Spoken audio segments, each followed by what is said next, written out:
We heard you say over and over this year that you guys just couldn't get over the hump after a little time off here. Is there anything specific you can point at as to the reason for that? Nothing's changed with that. We played games where we had committed as low as 4, 6 turnovers in games. In other games where we were 21 turnovers. There were multiple games where we were in single-digit turnovers.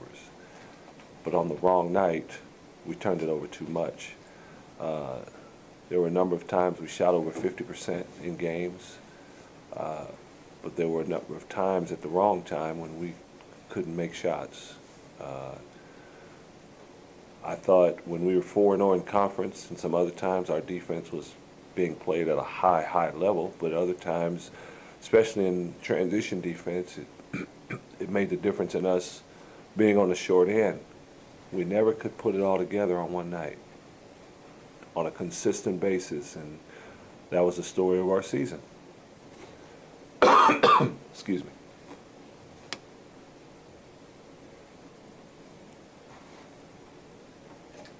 So when that happens, the cause of that is what? Or is it, if you knew, you would have fixed it and that wouldn't have happened? Yeah, like I said, when the season ends, last season, the season before that, I always go do an evaluation and, just see what we could have done better. I always do that as head coach. And, I have to point back to there's something as head coach that I did not do so that we were more on the same page in the different aspects of the game more consistently. It goes back to me. I have to go back and, like you said, if you knew exactly what we were doing wrong on that so that we couldn't be doing a better job, it would have been fixed. And at times we thought it was fixed. And we came back, hey, there it is. We're taking care of the ball. There it is. We're really guarding. And then we revert back. So just have to find a way to get our team to not revert back. There were many times we did things on the floor that we showed we were capable. There's some things you just don't have it. You can't do it. The makeup of your team can't do it. This team showed at times we could do certain things at a high level. We just did not do them consistently. So that falls on me. Got to find a way to do it better. You had CJ and Scott that you knew you could get scoring out of. Those were your two best scorers going into the year. I mean, you had a lot of expectations for Mark McLaughlin to be that guy that you could also get some points out of as a third option. How much did that really change what you went into the year doing? Quite a bit. Mark can put points up on the board. And he does it in a way to where he doesn't necessarily have to be hot from outside for him to score. He scores in a lot of different ways, and he's done it at every level. He's done it everywhere he's been, and we're pretty confident going in that he would do the same thing here. But we can't. It wasn't here, So Scott, spent time where early on he was hurt in and out. He couldn't get in a rhythm. I'm not so sure. I just don't know. We tried to guard against this. We really did with the foreign tour last year. We tried to guard against fatigue and burnout at the end, but, you went in, Scott and CJ, when they had their problems from the outside, you just wonder, did legs have anything to do with it? Were we not giving our guys enough rest? Guys are practicing with not a whole lot of subs. You just wonder. Again, you wonder. When you don't have as good a season as you like, you try to find something. And maybe that has to do with it. A coach's job, every team has its deficiencies. Some have less deficiencies than others. But a coach's job is to try to identify your deficiencies and try to find a way to play above your deficiencies. You already have those identified for next year? We will not have a depth issue next year.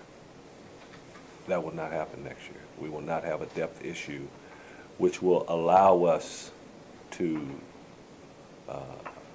pressure run for longer periods of time. You go back and you look at our some of our former teams where we did not have a depth issue. And you'll see a guy may have played 30, 31 minutes a game, but then some other guys 28 minutes a game, 27 minutes a game, and you're spreading those minutes out and you're just sending fresh bodies in there, and guys are relentless in their attack. We haven't been able to do that the last 2 years, not only this year, but last year. We haven't been able to do that as much. And I think that's one area right there that I think today has already improved. Who's going to allow you not to have the depth issues? Obviously, you've got to have some guys on the roster that need to step up that didn't play a lot this year then. Well, we don't not only have guys that return, but we have guys coming in too. We have guys that we have recruited that are coming in. So when you combine the two, as a whole, we're just not going to have that issue. It's hard to predict Mark McLaughlin wasn't going to be here. You go into the season thinking our depth is fine. It's hard to predict he's not going to be here. It's hard to predict someone's going to get hurt. Well, we'll be able to survive things like that happening next year. Obviously, 2 or 3 key people, starters, get hurt and they're not there. Different story, but like I said, the depth won't be an issue. That will allow us to do some other things, play back like the way we're capable of. Did Austin not play and deciding not to play this year and moving forward, did that also affect your depth, or was that not really something you were counting on? No, we didn't, when we looked at our depth chart, we didn't count Austin in because we just didn't know what he was going to do. If he would have come, that would have been a bonus, but we didn't pencil him in. How do you get more points out of this offense, which was just, I mean, it averaged, what, about the lowest since you've been here? What was? Several reasons, several ways, I should say. If you check our statistics since we've been here and you just look at how many turnovers we forced and how many steals we had, you'll see that it was about as low as we've been. 5.2 steals a game is all we had.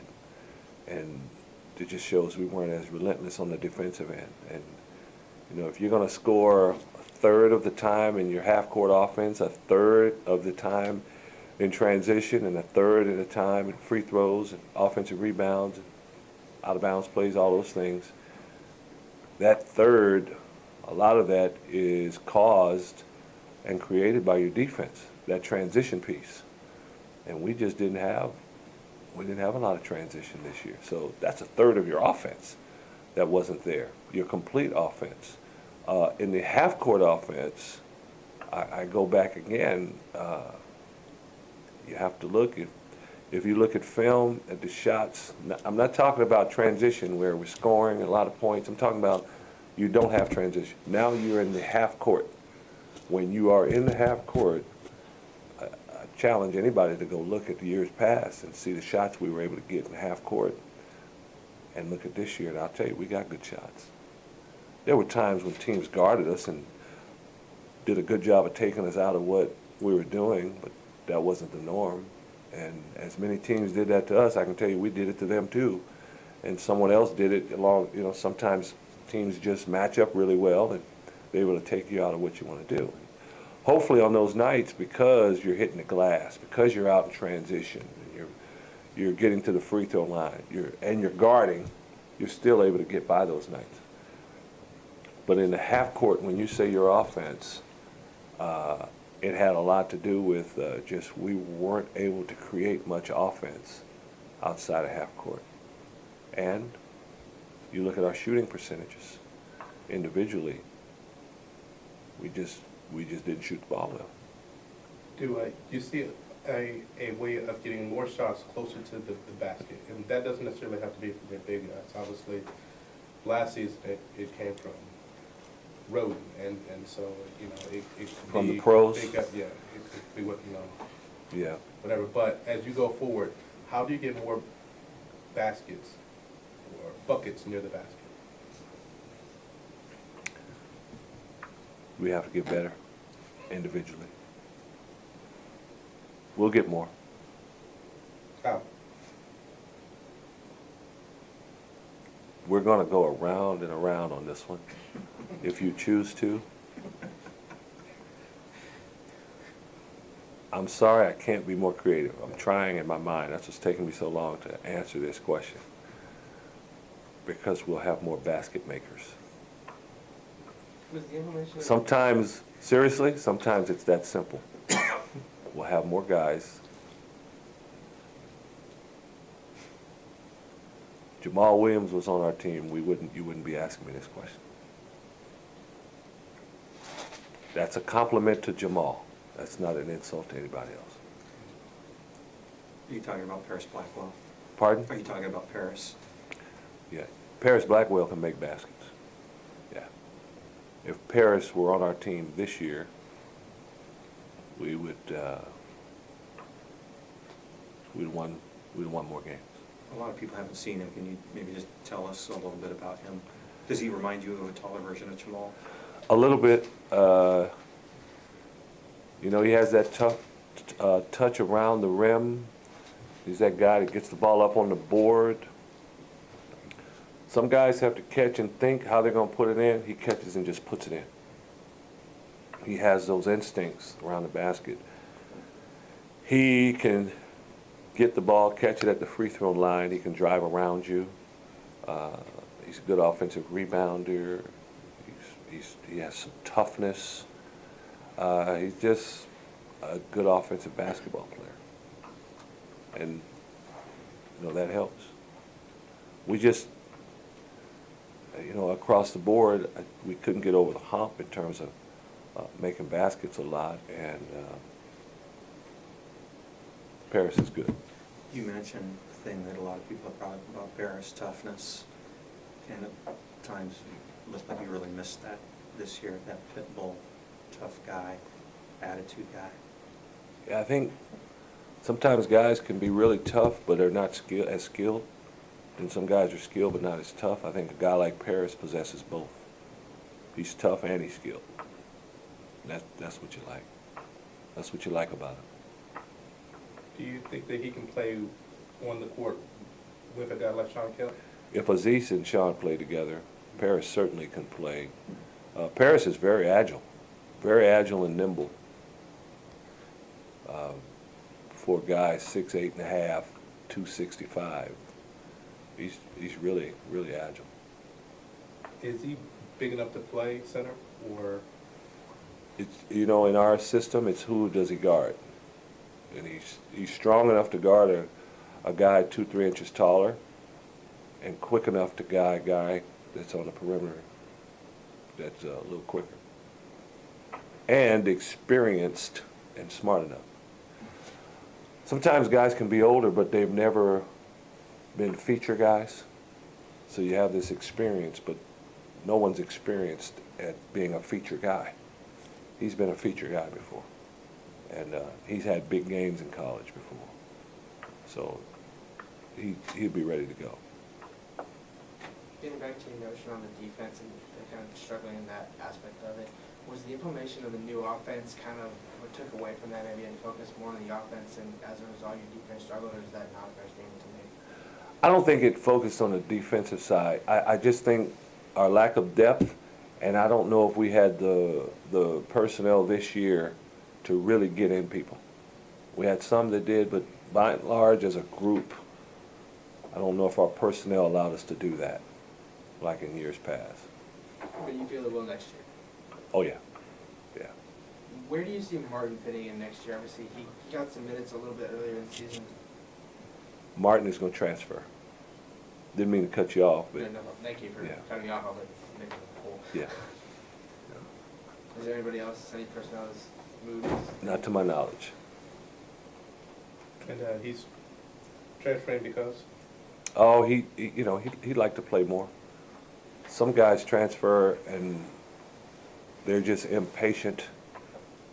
They just want their way, and they haven't worked hard. So it's, wherever they go, they're going to run into the same problem.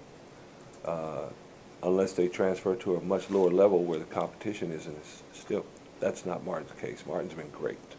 He's come and worked. There's some guys ahead of him, and he just, you know, he'd like to have another opportunity to play more, and we totally support his decision. And we're behind him. We're going to be in spring workouts. He'll be a part of our spring workouts. He's still with us. We don't see him as a traitor, anything like that. Martin's a great guy, great guy.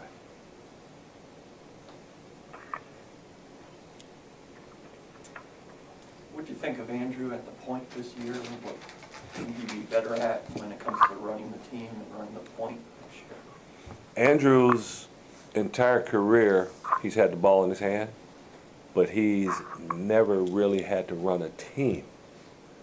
But he just made plays and carried his team. This year, there are times he had to run a team, and he reminds me, not comparing them as players, but he just reminds me of how Isaiah was early in his career, where Isaiah had just had his way so often, he just felt he could just go into the lane and impose his will. At this level, teams are pretty good. They scout you, and they have size and quickness and strength, and they take some of your strengths away. And I thought this year he was just learning and working his way through those things. I think he will be a good point guard for us because he has the intangibles that you can't teach: the toughness, the drive, the physicality, the ability to find people. When he put his mind to it this year, there were times he'd find people and make great passes.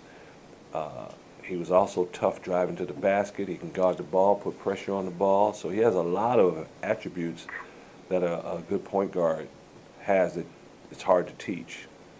The others, I rather that and have to learn the point guard position as opposed to being this great cerebral guy that doesn't have a whole lot of talent. So he'll get it. I'm glad we have him. He's going to be a big part of what we're doing So next year. do you see him, I know in the past often you said that you just have guards. Is he just a guard, or is he point guard and then we'll play off the ball some, or do you have a designation for him at this point? I think he's a guard, more of a point guard, but a guard. I think he's a scoring point guard. That's what I think he is. Like Isaiah was. I think he's more one of those type of players. I wouldn't say Nate. Nate was probably more of a guard, just whatever, he's going to do it, you know. And Will Conroy, you know, we've made reference to Will before when Andrew's name comes up. And, you know, Will, early in his career, had a scorer's mentality. He scores 32 at Gonzaga as a sophomore. So he was certainly capable of putting the ball in the basket. I think he scored 16 points and a half against UCLA at a home game, brought us back single-handedly scoring. Some guys, you can give them the ball the entire time and say, please score 16, and they can't do it.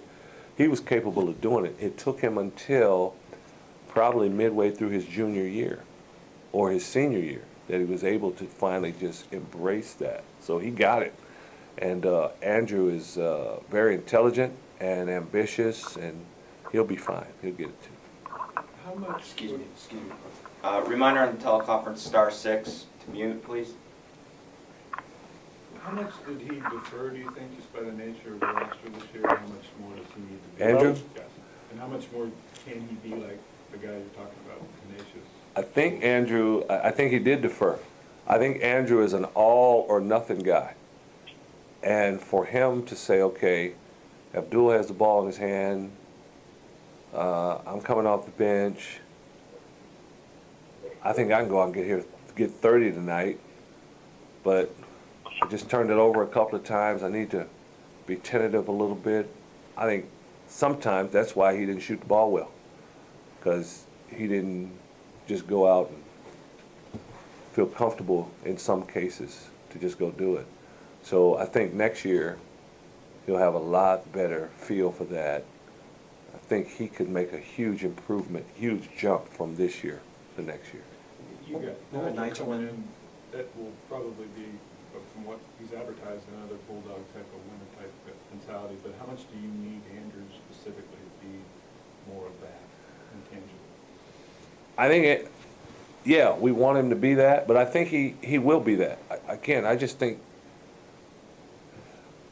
Andrew just showed up during the move and just said, anywhere I can help, I'll help. You want me to lift this? You want me to lift where do you need me to help? You know, and That's kind of how it seemed like he approached it this year. But you give him one specific job, I think he'll tear it up. And I think he'll have more of an opportunity to do that next year. And I believe him and Nigel complement one another. Can you say what that'll look like with Nigel and Andrew together? Well, we're not designating starting lineup right now, Right. but they know each other. There's already good chemistry there. I think you're talking about two tough guys out there that both of them can guard 1, 2, or 3 positions. So they're kind of interchangeable that way. And, they both have a very strong will that impacts the final score in that game. So I think they're both going to be terrific next year. Have you had the NBA talk with CJ yet? Yes, And just how did that go? it went good. It went good. It would be what you would think. You know, the paperwork has been turned in for the undergraduate advisory committee with the NBA, and that committee over the years has been gold.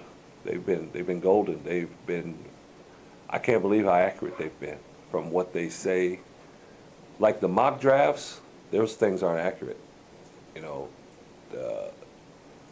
when you get that list back from the NBA advisory committee, it's pretty accurate from what they say, the range, and then when you watch the eventual draft and you see who gets drafted where, those things are pretty close. So we'll wait, get feedback, then he'll evaluate where he's at. And this probably your depth talk, are you penciling in CJ with the depth in mind for next year, or have you kind of separated them out just in case he says to? Every year at this time, when guys are in that situation, it's too early, it's April, Right. when they decide what they're gonna do. And so we don't have to pencil in anybody yet, you know. So we have so much time to where we haven't even got to that. You have a feeling at this point as to where he's living? No. We have to wait and see. I don't think he's leaning to do anything. He's leaning on hearing the feedback and then making that decision when he gets it. Do you think he's done enough at this point to make that jump, or is it all incumbent on what he hears? I really do think, he's really gonna base his entire, when Isaiah came out, he didn't care what the committee said. Man, you guys are crazy. Oh yeah, all right, I'm little again, I got you. Yeah, I'm short, I'm too short, yeah, okay. That was how Isaiah was. Brandon, Quincy, John Brockman, they wanted to know, because if the committee felt like if they get the feedback they had, and it's not just the committee, we make calls to the individual people we know in NBA front offices and scouts, but when they felt they were all second round guys, they all said, well, I don't want to risk it. I'm going to come back and try to get better and improve our team and improve my position. So they're different. Nate was the same way as Isaiah. I'm gone, I don't care. So everybody's different. And it seems also in this case that you have a good relationship with him, whereas there's some players who say, that's okay, coach, I got this, we're going to take care of this family-wise. Yeah, and some players do choose to do it that way. In CJ's case with him and his dad, his parents, his family, they've been real good in talking through this whole thing. They've not really held back, and they've been good. It's been good. Can you talk a little bit about Jannard and Sean and what they really need to work on in the off-season? Well, Jannard has been in position to make so many plays, and sometimes it was just due to a lack of strength, and sometimes it was just due to a lack of experience out there. But I can't tell you how many times Jannard had the ball in his hands and didn't end up with the ball in his hands, or makes a drive where he just goes right by his defender, just blows by him, but when he got there, didn't quite finish it. those things are going to start to work out for him. At times they did this year. I thought he had a couple really good games, and in conference he had some good games. So I thought Jannard he was a freshman this year, redshirt freshman, but he was a freshman. I think he's another one of those guys that could take a big jump next year. Is that depending on work ethic? I mean, you've had guys here that just live in the gym. He doesn't have a problem with work ethic. Jannard has really good work ethic. It's like him and I were talking, though. You know, we all feel when we're athletes that, you know, the only reason I'm not in the pros right now is just because I haven't had the chance. You know, a lot of guys feel that way, but some guys have further to go than others. And when he started out, that was one of the reasons. He decided to redshirt. It was a great move because he was just behind in strength and experience. You know, he had broken his wrist his junior year, couldn't play. You know, he missed a season. Just little areas like that where he goes from 6'3" to 6'10" in 3 years in high school. There's some areas he had to overcome that, in my opinion, set him back a little bit to where it just was going to take him a little longer. Well, he was coming. He's coming now. And he's improved his shot. He's improved his ability to rebound the ball. He gets his hands on balls. He's just not a whole lot of guys like him running around with his skill set, his package, his height, 7'4" wingspan, all that. And, I think he'll make an improvement. Sean, I think, his last 14 games he started averaged close to 8.5 points a game. That's usually my gauge for freshmen. If you can average 8 points a game as a freshman, you're going to be a pretty good player. Unless, I wouldn't consider us a bad team this year, but we weren't a great team. You know, if you're on a really bad team, and maybe that you can't use that. But I think on a decent team, you average 8 points a game in college as a freshman. Those guys usually end up pretty good. And he gets 15 and 11 on the road in a tournament situation in the NIT. I thought that was a great way to finish for Sean. And Sean is one of those guys that he catches it and puts it in the basket. He catches it, there's a defender there, he just moves it and puts it in the basket in one motion.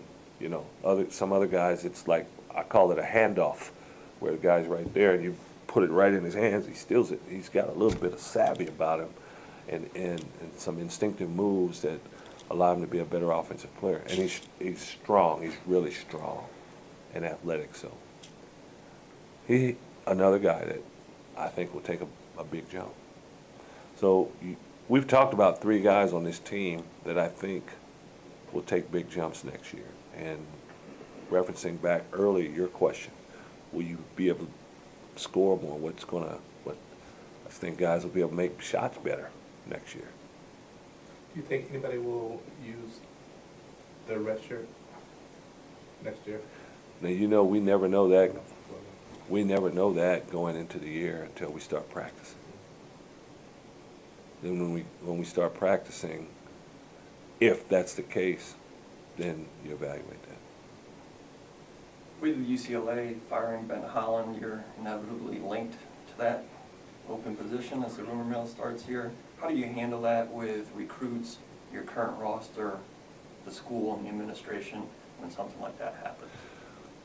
It's been my position, what I've done in the past, is I think people have known me and we've been through this before.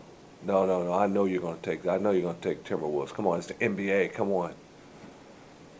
No, I'm not going to. I think people kind of believe that when we say it, so our players, they don't even ask me about it, to tell you the truth. Recruits, they always ask, but you know, if I sat here and told you the number of, I'm not boasting at all, I'm just telling you the situations that have come up that I didn't entertain, you know, didn't even if I've had conversations with them, it didn't materialize into anything. There's been a lot, and it hasn't happened. So when the UCLA situation comes up, last year it came up, And the fact that I work there and I'm from there, I think it's a natural for it to come up. Anyone that's worked for me usually comes up, so. I don't do a whole lot, to tell you the truth. I think in years past, I've just been truthful, been upfront with people. Have you gotten a call from them, even just to ask, well, who do you think would be a good hire? No. But that wouldn't be so odd. Do you think, that they would call you to just ask you that? I wouldn't say odd. I wouldn't say it would be odd. I just don't think they'll do it. We just put it to bed that that's not something you're interested in, even if they offer you a Roscoe's franchise. You know, Roscoe? So how many jobs are open out there? So let's just bring them all out and just go one by one. If this job opens and you go, would you be, if they offer it, would you go? I mean, to me, that's senseless to just keep talking about, all right, this job is open, so would you take that? Would you take that? And, I've said, I don't know how many times, Washington wants me, I'm here at Washington. And I've said that a bunch of times, but I say it again, if you like. And I'm messing with you. No, I mean, you could put it to bed by saying, no, I'm not going anywhere, I'm here. But I've constantly said that. All right? Yeah, I keep saying it, and I said it last year when they asked me about the UCLA situation. Are you surprised that Holland was fired? I would say I'm not surprised based on, now you didn't ask me if it's right, No. but if I'm not surprised based on the things that have happened. And I'm not so sure there had been some negative press. It had nothing to do with wins and losses, and you just don't know if that came into play. I don't know. But I know the expectations are there at UCLA, high expectations. But I just wonder if, the other peripheral things did some damage in that situation. One of the things about UCLA, about the unrealistic expectations, and I've talked to people about, well, they went to 3 Final Fours. Well, they didn't win it. Wow.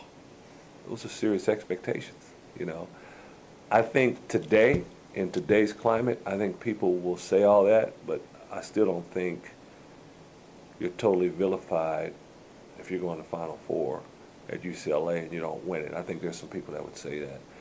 The thing about UCLA and Coach Howland is there are some places, some programs that there are high expectations,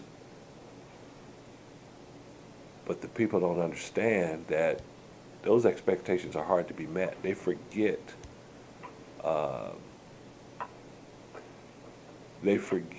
how difficult it is to get there. It's difficult to get to the Final Four, period. I don't care who you are. It's even more difficult to win a national championship. Fran Dunphy at Temple, if there was some type of way to measure, some formula, who really are the best coaches, regardless of what they've won, Fran Dunphy would be in their top 10. How many championships did Pete Carrell win? How many Final Fours did Pete Carrell? People tell you he's one of the greatest coaches ever coached in college. But he wasn't in a situation at Princeton where they were going to win national championships. But if there's an outcry at Princeton, we don't know if Pete Carroll's the right guy, we haven't been to the Final Four, those people just don't know basketball. But at UCLA, there is the ability to get all that done. You can get that stuff done over there. You can't do it what Wooden did.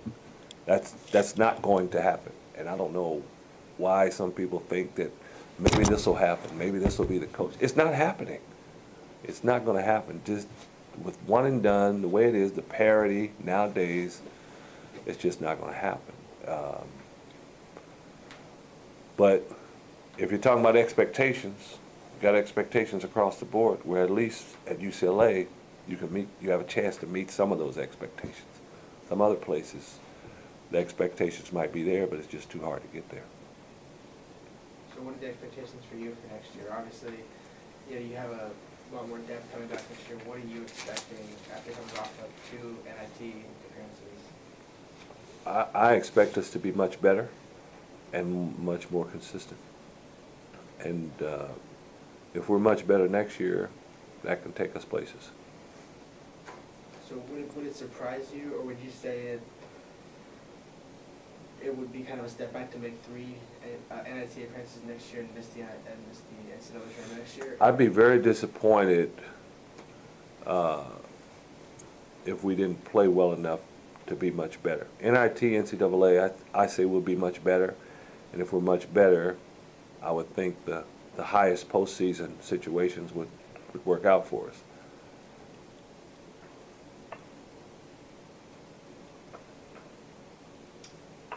That it?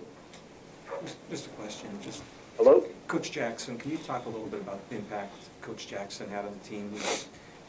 We didn't talk to him a whole lot, so. Yeah, Coach Jackson was wonderful. You know, he just has so much good insight into the game, and when he's making suggestions, when he's making strong suggestions, you don't feel that he's making it up on the fly. You don't feel like it's an emotional suggestion. I'm telling you, this is what we need to do because I know this works. And that's great to have. His insights, he's had so much experience in dealing with so many different situations that he can draw from those experiences and help you. And he was a huge help. You look at our season, you say, well, maybe it wasn't that much of a help. You didn't win. Now, people don't understand. He's really good at what he does. He really knows his stuff. High post offense here to stay. Yeah, yeah. Chris, did you have something on the teleconference? Yeah, Coach, just real quick. Was just wondering about Gilles and maybe his development. I know you mentioned some of the other guys and maybe the jumps that they'll take. What about some of the other guys like Gilles and maybe like a Hakeem or some of those guys? Gilles is skilled. Gilles is a good passer. He has really good hands. You know, in terms of half-court offense, high-post offense, he makes good decisions. He can help us in that regard. And, you know, he has good size. He was at a smaller school, Florida International, but he does have a year of experience playing at this level. So I think he complements our guys really good. Hakeem is, you know, he's going to work hard. Hakeem is athletic.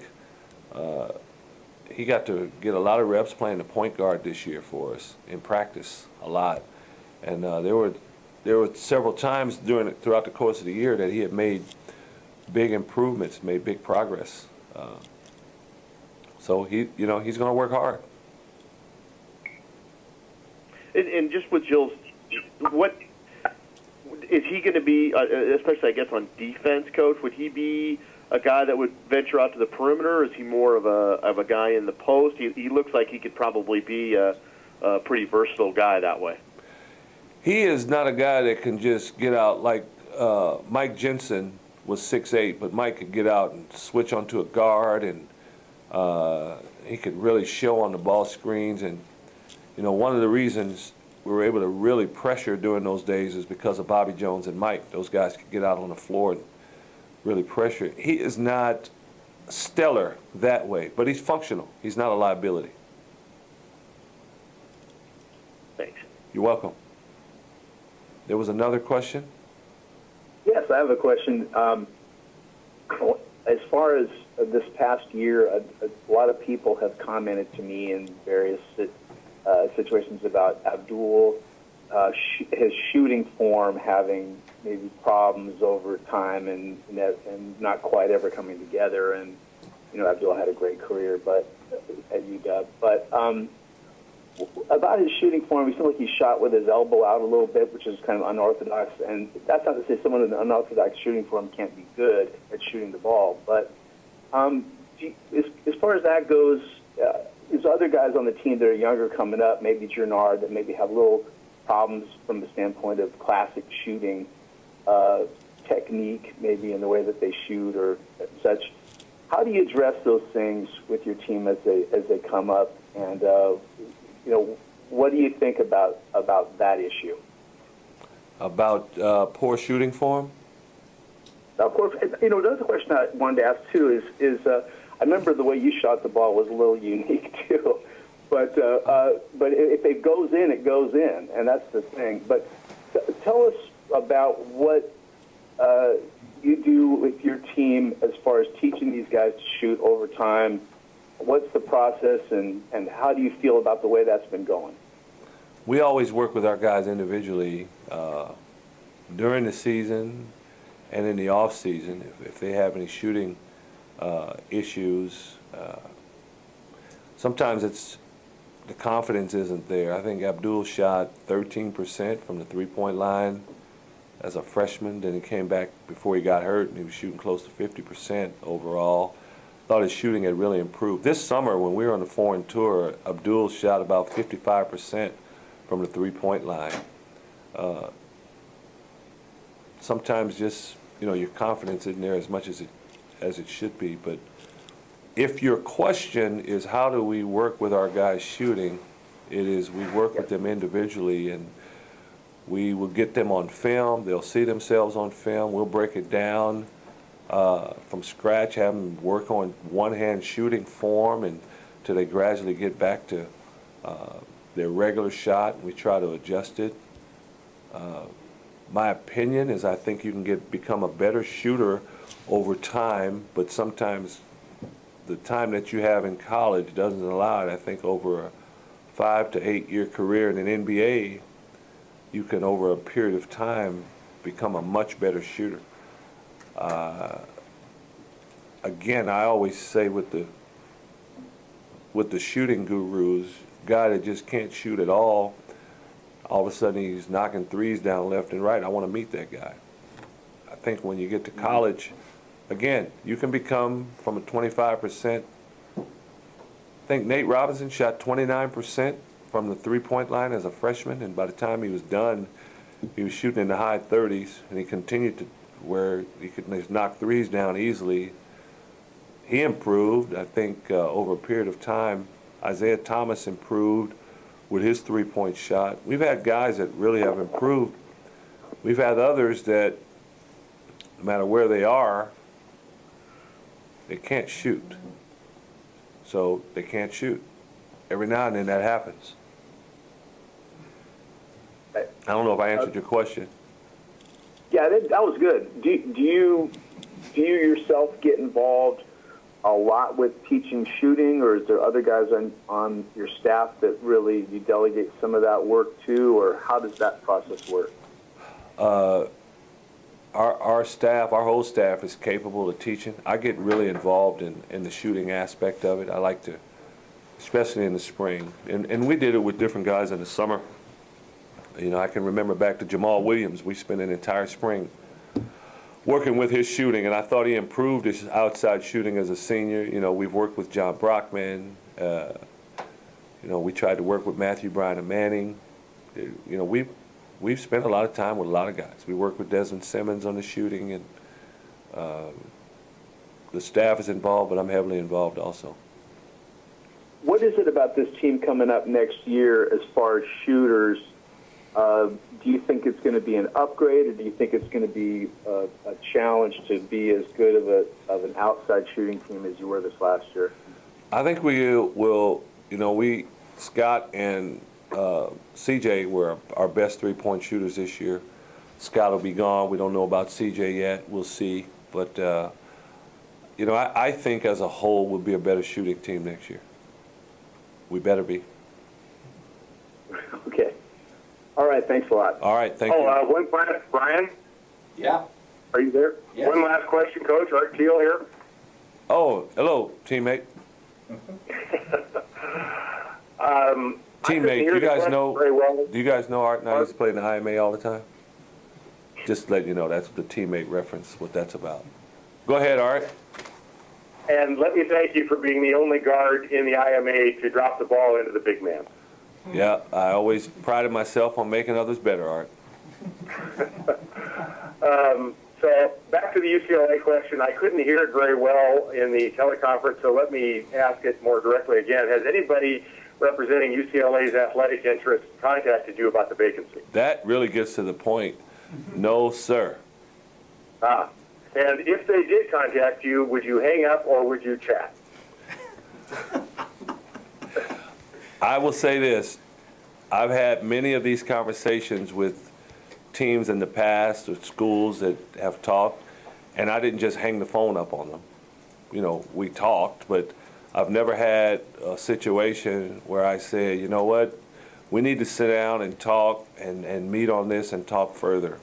That's not something I'm looking to, you know, it's USC and UCLA, they're both open. I haven't asked one person to call on my behalf and all of that, so Art, I don't know what else to tell you. That's exactly what I wanted to hear, a direct answer to a direct question. Well done. Okay, thank you, sir. All right. That's it. All right. All right, thank you, everybody.